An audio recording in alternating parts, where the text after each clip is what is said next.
Hi, my name is Kathy Finlay and I'm married to James and I've 3 grown-up children.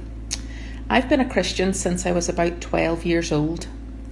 At that stage of my life, I'd started to question where I'd spend eternity if I died, which is probably a bit weird for a 12-year-old. But to be fair, I think most of us think about this question at some stage of our lives. But one night I was at a service at my friend's church and the preacher was preaching on the subject of heaven, and I knew that I wanted to spend eternity with God, but I wasn't sure about the lifetime commitment thing. I was sitting in the service thinking about this, and I remember thinking surely God wouldn't turn me away even if I wasn't a Christian. But just at that point the speaker looked straight at me and said, "There's no back doors in heaven." And I believe that was God speaking straight to me, and I couldn't ignore him. I accepted Jesus into my life later that night, and God has continued to speak to me ever since, although I can't claim that I always listen or do what he tells me.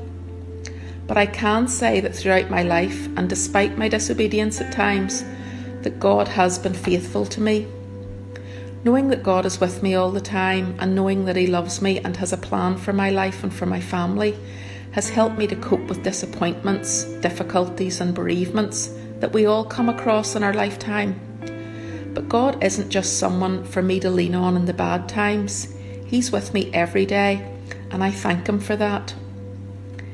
If you're listening to this and are thinking that God wouldn't be interested in you or your life or anything that you would want to say to him, the Bible assures us that he will never turn any of us away.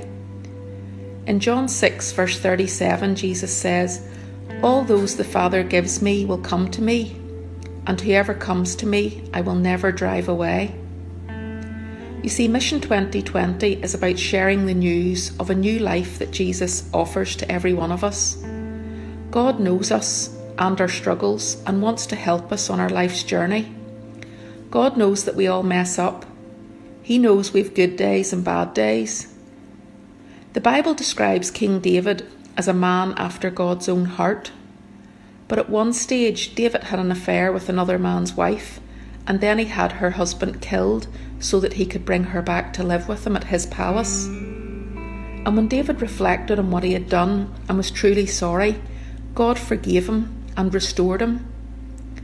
And I believe this story and many others like it is included in the Bible to assure us that there's nothing in our lives that can shock God or that he can't forgive. At one stage of his ministry, Jesus said, "Those who are healthy don't need a doctor, but those who are sick." God wants to give all of us the best life, and that's a life lived with him.